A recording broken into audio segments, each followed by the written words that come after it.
ओम शांति। 11 अक्टूबर 2024 प्रातः मुरली। ओम शांति। बाप दादा मधुबन। आज बाबा ने सुनाया, मीठे बच्चे, बाप की याद के साथ साथ ज्ञान धन से संपन्न बनो। बुद्धि में सारा ज्ञान घूमता रहे, तब अपार खुशी रहेगी। सृष्टि चक्र के ज्ञान से तुम चक्रवर्ती राजा बनेंगे।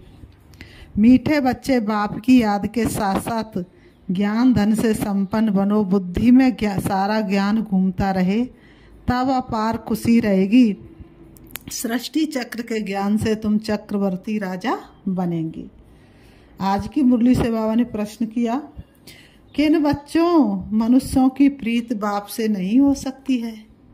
किन बच्चों मनुष्यों की प्रीत बाप से नहीं हो सकती? उत्तर, जो रौरव नरक में रहने वाले विकारों से प्रीत करते हैं, ऐसे मनुष्यों की प्रीत बाप से नहीं हो सकती। तुम बच्चों ने बाप को पहचाना, इसलिए तुम्हारी बाप से प्रीत है। तुम बच्चों ने बाप को पहचाना, इसलिए तुम्हारी प्रीत बाप से है। दूसरा प्रश्न बाबा ने किया, किसे सतयुग में आने का हुक्म ही नहीं? उत्तर, बाप को भी सतयुग में आना नहीं है, तो वहाँ काल भी नहीं आ सकता है। जैसे रावण को सतयुग में आने का हुक्म नहीं, ऐसे बाबा कहते, बच्चे मुझे भी सतयुग में आने का हुक्म नहीं है। बाबा तो तुम्हें सुखधाम का लायक बनाकर घर चले जाते हैं। उन्हें भी लिमिट मिली हुई है। बाबा को भी क्या मिली हुई है? लिमिट मिली हुई है। ओम शांति। रूहानी बाप बैठ रूहानी बच्चों को समझाते हैं। आत्माओं के पिता परमात्मा आत्माओं को बैठ करके समझाते हैं। रूहानी बच्चे याद की यात्रा में बैठे हुए हो। अंदर में ये ज्ञान है ना कि हम आत्मा याद की यात्रा पर हैं। यात्रा अक्षर तो जरूर दिल में आना चाहिए। जैसे वह यात्रा करते हरिद्वार अमरनाथ जाने की यात्रा पूरी की, फिर लौट आते हैं। यहाँ फिर तुम बच्चों की बुद्धि में है कि हम जाते हैं कहाँ? शांति धाम। बाप ने आकर हाथ पकड़ा है, मनुष्य ने नहीं, भगवान ने आकर के हाथ पकड़ा है। हाथ पकड़कर पार ले जाना होता है ना। कहते भी ये हाथ पकड़ लो, क्योंकि विषय सागर में पड़े हैं। अब तुम शिव बाबा को याद करो और घर को याद करो। शिव बाबा को याद करो और घर को याद करो। अंदर में ये आना चाहिए कि हम जा रहे हैं। इसमें मुख से कुछ बोलना भी नहीं है। बाबा ने कहा मुख से कुछ बोलने की जरूरत नहीं। कर हिले न जिब्या हिले, हिले न एक दंत, और सुमिरन ऐसा कीजिए जो कट जाए जन्म जन्म के फंद। अंदर में सिर्फ याद रहे, बाबा आया हुआ है लेने के लिए। याद की यात्रा पर जरूर रहना है।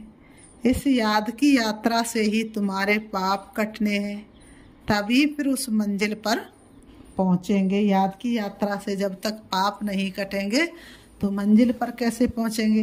तो तभी मंजिल पर पहुँच सकेंगे। कितना क्लियर बाप समझाते हैं। जैसे छोटे बच्चों को पढ़ाया जाता है ना, सदैव बुद्धि में हो कि हम बाबा को याद करते जा रहे हैं। बाप का काम ही है पावन बनाकर पावन दुनिया में ले जाना। बच्चों को ले जाते हैं, आत्मा को ही यात्रा करनी है। हम आत्माओं को बाप को याद कर घर जाना है। घर पहुंचेंगे, फिर बाप का काम पूरा हुआ। बाप का काम कहाँ तक है? घर तक पहुंचाने का। और घर पहुंच गए तो बाप का काम पूरा हुआ। बाप आते ही हैं पतित से पावन बनाकर घर ले जाने के लिए। यदा यदा ही धर्मस्य ग्लानि, धर्म गिलानी के समय पर आते हैं। और जब बहुत पाप बढ़ जाते हैं, आत्मा पूरी तरह से दुखी हो जाती है, तो आत्मा को पावन बना करके ले जाते हैं। पढ़ाई तो यहाँ ही पढ़ते हैं। भले घूमो फिरो, कोई भी काम काज करो। भले घूमो फिरो, कोई भी काम काज करो, बुद्धि में यही याद रहे। योग अक्षर में यात्रा सिद्ध नहीं होती है। योग सन्यासियों का है। वह तो सब है मनुष्यों की मत। बाबा ने कहा वह किसकी मत है? मनुष्यों की मत। आधा कल्प तुम मनुष्य मत पर चले हो। द्वापर युग से किसकी मत मिली? मनुष्यों की। आधा कल्प दैवी मत पर चले थे। अभी तुमको मिलती है कौन सी मत? ईश्वरी मत। इस समय संगम योग पर ईश्वर की मत से तुम मनुष्य से देवता बन जाते हो। बाबा कहते योग अक्षर नहीं कहो, योग तो कठिन अक्षर हो गया। बाबा कहते योग अक्षर नहीं कहो, क्या कहो? याद की यात्रा कहो। यात्रा पर तो लोग खुशी खुशी से जाते हैं ना।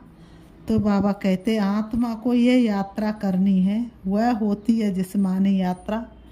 शरीर के साथ जाते, इसमें तो शरीर का काम ही नहीं। आत्मा जानती हम आत्माओं का वह स्वीट घर है, मीठा घर है। बाप हमको शिक्षा दे रहे हैं, तेरी शिक्षाएं और प्यार साथी बन साथ निभाते हैं, जिससे हम पावन बनेंगे। याद करते करते तमो प्रधान से सतो प्रधान बनना है, ये है यात्रा। हम बाप की याद में बैठते हैं क्योंकि बाबा के पास ही घर जाना है। बाप आते ही हैं पावन बनाने, भगवान आते ही हैं पावन बनाने। सो तो पावन दुनिया, बाबा ने कहा सो तो पावन दुनिया में जाना ही है। बाप पावन बनाते हैं, फिर नंबरवार पुरुषार्थ अनुसार तुम पावन दुनिया में जाएंगे, फिर नंबरवार जाएंगे। जैसा जिसका पुरुषार्थ होगा वैसा ही उसका पद होगा। यह ज्ञान बुद्धि में रहना चाहिए। हम याद की यात्रा पर हैं, इस मृत्यु लोक में लौटकर नहीं आना है। अब कलयुग में जन्म नहीं लेना है, अब अपनी यात्रा सतयुग से शुरू करनी है। बाबा का काम है हमको घर तक पहुंचाना। बाबा रास्ता बता देते हैं। अभी तुम तो मृत्यु लोक में हो, फिर अमर लोक नई दुनिया में होंगे। बाप लायक बना कर ही छोड़ते हैं, बाबा संपूर्ण बना करके ही छोड़ते हैं। सुख धाम में बाप नहीं ले जाएंगे, इनकी लिमिट हो जाती है, घर तक पहुंचाना है। ये सारा बाबा का ये सारा ज्ञान बुद्धि में रहना चाहिए। सिर्फ बाप को याद नहीं करना चाहिए, साथ में बाबा ने कहा साथ में ज्ञान बाबा ने कहा सिर्फ बाप को याद नहीं करना चाहिए, साथ में ज्ञान चक्र। बाबा ने कहा साथ में क्या करना है? साथ में ज्ञान भी चाहिए। ज्ञान से तुम धन कमाते हो ना, इस सृष्टि चक्र की नॉलेज से तुम चक्रवर्ती राजा बनते हो। बुद्धि में ये ज्ञान है, इसमें चक्कर लगाया है। फिर हम घर जाएंगे, फिर नए सिर चक्र शुरू होगा। ये सारा ज्ञान बुद्धि में रहे तब खुशी का पारा चढ़े। बाप को भी याद करते हैं तो सुख शांति धाम सुख धाम को भी याद करना है। 84 का चक्र अगर याद नहीं करेंगे तो चक्रवर्ती राजा कैसे बनेंगे? सिर्फ एक को याद करना तो सन्यासियों का काम है। भगवान का सिर्फ एक को याद नहीं करना, सुख धाम को भी याद करना है और शांति धाम को भी याद करना, तो चक्र को भी याद करना। कैसे हम सतयुग से लेके कलयुग में आए और फिर संगम पर आके हमें बाप मिले। तो बाबा ने कहा इस चक्र को भी याद करना है, क्योंकि वह तो बाबा ने कहा क्योंकि वह तो इनको जानते ही नहीं, ब्रह्म को ही याद करते हैं। बाप तो अच्छी रीति बच्चों को समझाते हैं। याद करते करते ही तुम्हारे पाप कट जाने हैं। बाबा को याद करते करते, बाबा की याद में समाते समाते ही तुम्हारे पाप कट जाने हैं। पहले तो घर जाना है, वो ज्योतिष देश अपना घर, पिता शिव ज्योति का सागर। तो यह है रूहानी यात्रा। गायन भी है चारों तरफ लगाए फेरे, फिर भी हरदम दूर रहे, अर्थात बाप से दूर रहे। जिस बाप से बेहद का वर्षा मिलना है, उनको तो जानते ही नहीं। कितने चक्कर लगाए, बाबा ने कहा कितने दुनिया में चक्कर लगाए, भगवान को ढूंढते रहे। हर वर्ष भी कई यात्रा करते हैं, पैसे बहुत होते तो यात्रा का शौक रहता है। ये तो तुम्हारी है रूहानी यात्रा, तुम्हारे लिए नई दुनिया बन जाएगी। फिर तो नई दुनिया में ही आने वाले हो, जिसको अमर लोक कहा जाता है। वहाँ काल होता नहीं जो किसको ले जाए। काल को हुक्म नहीं, काल को हुक्म ही नहीं नई दुनिया में आने का। रावण की तो ये पुरानी दुनिया है ना। तुम बुलाते भी हो या बाप कहते मैं पुरानी दुनिया में पुराने शरीर में आता हूँ। मुझे भी नई दुनिया में आने का हुक्म नहीं, मैं तो पतितों को ही पावन बनाने आता हूँ। तुम पावन बन फिर औरों को भी पावन बनाते हो।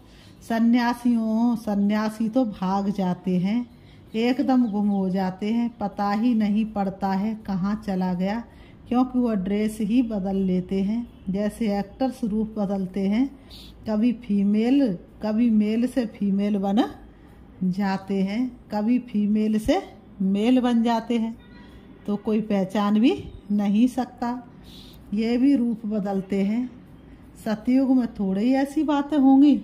बाबा ने कहा सतयुग में तो कुछ भी नाटक कोई भी ऐसा होगा ही नहीं। यहाँ तो मन बहलाने के लिए सब बनाए।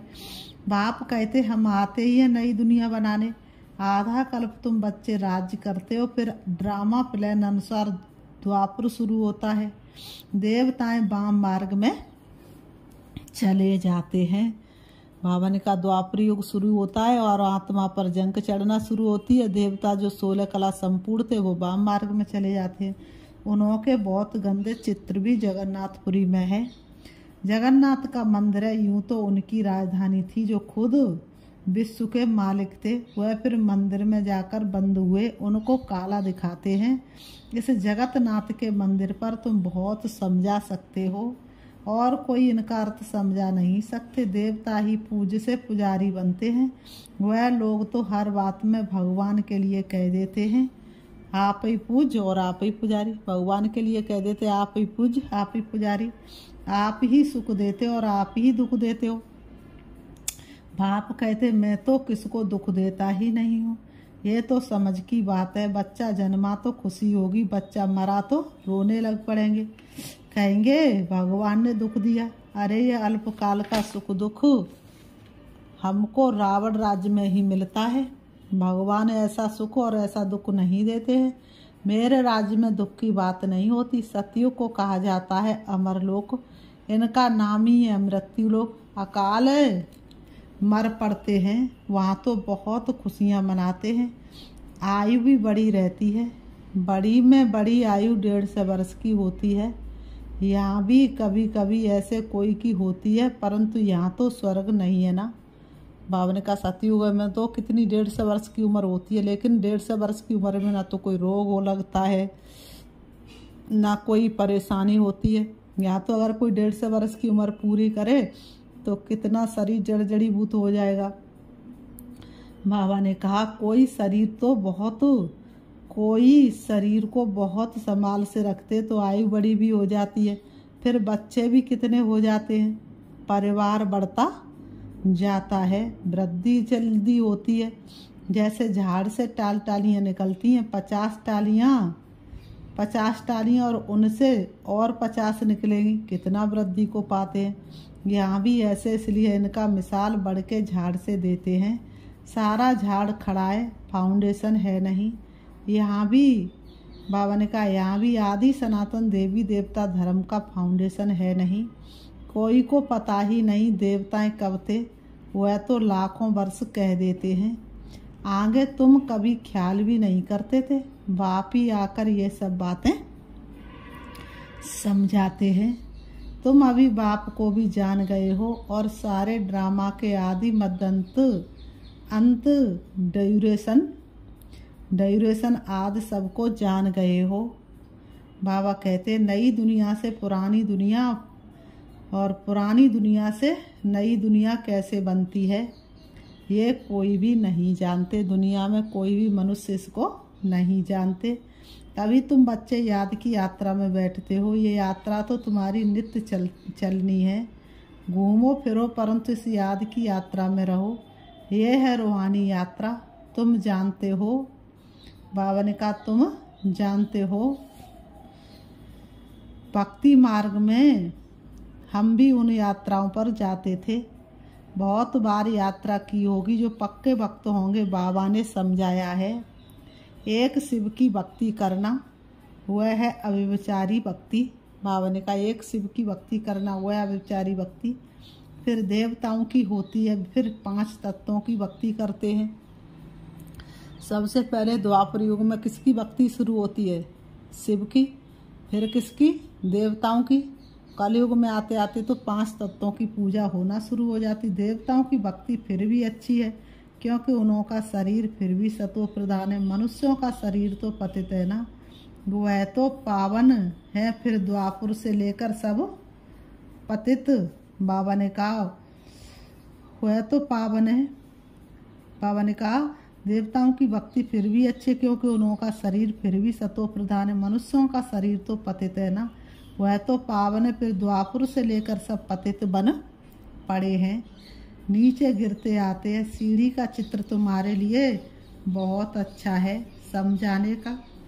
बाबा ने कहा जिनकी भी कहानी बताते हैं ना, ये सब दृष्टांत आदि इस समय के ही हैं, सब तुम्हारे ऊपर ही बने हुए हैं। ब्रह्मरी का मिसाल भी तुम्हारा है जो कीड़ों को आप समान ब्राह्मण बनाते हो। यहाँ के ही सब दृष्टांत हैं।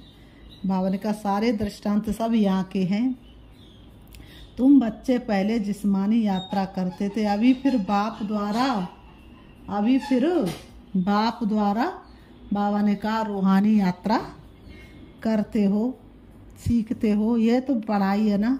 भक्ति में देखो क्या क्या करते हैं, सबके आगे माथा टेकते रहते, एक के भी ऑक्यूपेशन को नहीं जानते। हिसाब किया जाता है ना, सबसे जास्ती जन्म कौन लेते, फिर कम होते हैं, फिर कम होते जाते हैं।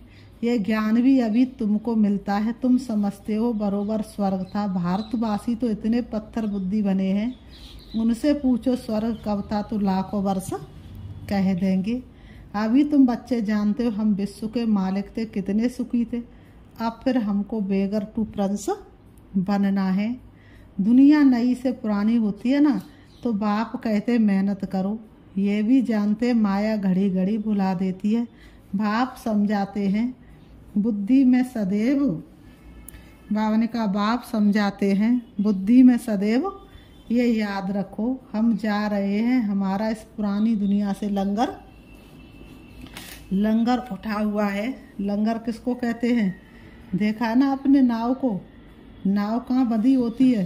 किनारों से बंधी होती है, लेकिन जब वो चल देती है तो क्या करते हैं? उनको रस्सियों को छोड़ देते हैं, खोल देते हैं, फिर नाव चलना शुरू हो जाती है। ऐसे बाबा ने कहा लंगर उठा हुआ है, नैया उस पार जानी है। गाते हैं ना नैया हमारी पार ले जाओ, कब पार जानी है वह जानते नहीं है। तो मुख्य है याद की यात्रा। बाप के साथ वर्षा भी याद आना चाहिए। बच्चे बालिग होते तो बाप का वर्षा ही बुद्धि में रहता है। तुम तो बड़े हो। बाप ने कहा तुम कितने कैसे हो? तुम तो बड़े हो ही। आत्मा जट जान जाती है, आत्मा जट जान लेती है। ये बात तो बरोबर है। बेहद के बाप का वर्षा है ही स्वर्ग। बाबा स्वर्ग की स्थापना करते तो बाप की श्रीमत पर चलना पड़े। बाप कहते हैं पवित्र जरूर बनना है। पवित्रता के कारण ही झगड़े होते हुए तो बिल्कुल ही जैसे रौरव नरक में पड़े हैं और ही जास्ती विकारों में गिरने लग पड़ते हैं। इसलिए बाप से प्रीत रख नहीं सकते हैं। विनाश काले विपरीत बुद्धि है ना। बाप आते ही प्रीत बुद्धि बनाने। बहुत हैं जिनकी रिंचक भी प्रीत बुद्धि नहीं है, कभी बाप को याद भी नहीं करते। सी बाबा को बिल्कुल ही नहीं, सी बाबा को बिल्कुल ही नहीं। बाप मेहनत तो कराते हैं। बाबा ने कहा सी बाबा को बिल्कुल जानते नहीं, मानते ही नहीं है। माया का पूरा ग्रहण लगा हुआ है। याद की यात्रा बिल्कुल ही नहीं। बाबा ने कहा याद की यात्रा बिल्कुल ही नहीं। बाप मेहनत तो कराते, ये भी जानते हो सूर्यवंशी चंद्रवंशी राजधानी स्थापन नहीं, सूर्यवंशी चंद्रवंशी राजधानी स्थापन यहाँ ही हो रही है। सतयुग त्रेता में कोई भी धर्म स्थापन होते नहीं। राम कोई धर्म स्थापन नहीं करते। ये तो स्थापना करने वाले बाप द्वारा ये बनते हैं। और धर्म स्थापक और बाप के धर्म स्थापना में रात दिन का फर्क है। बाप आते ही है संगम पर जब कि दुनिया को बदलना है। बाप कहते कल्प कल्प कल्प के संगम युगे आता हूँ। उन्होंने फिर युगे युगे अक्षर रोंग लिख दिया है। आधा कल्प भक्ति मार्ग भी चलना ही है। तो बाप कहते बच्चे इन बातों को भूलो मत। ये कहते बाबा हम आपको भूल जाते। अरे बाप को तो जानवर भी नहीं भूलते, तुम क्यों भूलते हो। जब जैसे बाबा ने कहा अपने को आत्मा नहीं समझते, देह अभिमानी बनने से ही तुम बाप को भूलते हो। अब जैसे बाप समझाते वैसे तुम बच्चों को भी आदत रखनी चाहिए, भबके से बात करनी चाहिए। ऐसे नहीं बड़े आदमी के आगे तुम फक हो जाओ। तुम कुमारियां ही बड़े बड़े विद्वान पंडितों के आगे जाती हो तो तुम्हें निडर हो समझाना है। फिर बाबा कहते अच्छा मीठे मीठे सिखिलते बच्चों प्रति माता पिता बाप दादा का याद प्यार और गुड मॉर्निंग। रूहानी बाप की रूहानी बच्चों को नमस्ते और हम रूहानी बच्चों की रूहानी बाप दादा को याद प्यार और नमस्ते नमस्ते नमस्ते। धारणा के लिए मुख्य सार नंबर 1, बुद्धि में सदैव याद रहे कि हम जा रहे, हमारी नैया का लंगर इस पुरानी दुनिया से उठ चुका है। हम हैं रूहानी यात्रा पर, यही यात्रा करनी और करानी है। नंबर 2, किसी भी बड़े आदमी के सामने निर्भयता भवके से बात करनी है। फंक नहीं होना, देही अभिमानी बनकर समझाने की आदत डालनी है। आज की मुरली से बाबा ने वरदान दिया है, व्यर्थ व माया में से इनोसेंट बन दिव्यता का अनुभव करने वाले महान आत्मा भव। व्यर्थ व माया से इनोसेंट बन दिव्यता का अनुभव करने वाले महान आत्मा भव। स्पष्टीकरण, महान आत्मा अर्थात सेंट उसे कहेंगे जो व्यर्थ व माया से इनोसेंट हो। जैसे देवताएं इससे इनोसेंट थे, ऐसे अपने वो संस्कार इमर्ज करो, व्यर्थ के अविद्या स्वरूप बनो। क्योंकि ये व्यर्थ का जोश कई बार सत्यता का होश यथार्थता का होश समाप्त कर देता है। इसलिए समय श्वास बोल कर्म सब में व्यर्थ से इनोसेंट बनो। जब व्यर्थ की अविद्या होगी तो दिव्यता स्वतः अनुभव होगी और अनुभव कराएगी। स्लोगन, फर्स्ट डिवीजन में आना है तो ब्रह्मा बाप के कदम पर कदम रखो। फर्स्ट डिवीजन में आना है तो ब्रह्मा बाप के कदम पर कदम रखो। अभी हम एक गीत के माध्यम से बाबा को याद करते हैं। भक्त ने अपनी कलम से एक अजब इतिहास लिखा, धरा पर शिव पिता को ब्रह्मा ने साकार देखा। पिता श्री का जीवन पढ़ लो, पिता श्री का जीवन पढ़ लो, इन्हें फरिश्ता कहते हैं। आओ तुम्हें बता दे साथी किसे तपस्या कहते हैं, किसे तपस्या कहते हैं। चलते राह पिसा ब्राह्मण था, चलते राह फंसा ब्राह्मण था, शिव ने इनमें प्रवेश किया। दुनिया नई बनानी तुमको ऐसा एक आदेश दिया, ऐसा एक आदेश दिया। छोड़ा माया का भी फंदा, छोड़ा हीरों का भी धंधा, सब पल में स्वाहा कर डाला। इसे अर्पण मेहता कहते हैं, इसे तपस्या कहते हैं। पिता श्री का जीवन पढ़ लो, इन्हें फरिश्ता कहते हैं। आओ तुम्हें बता दे साथी किसे तपस्या कहते हैं, किसे तपस्या कहते हैं। लाखों तूफान आए फिर भी पर्वत बन तुम डटे रहे, एक भरोसे एक सहारे निश्चय पर तुम अड़े रहे, निश्चय पर तुम अड़े रहे।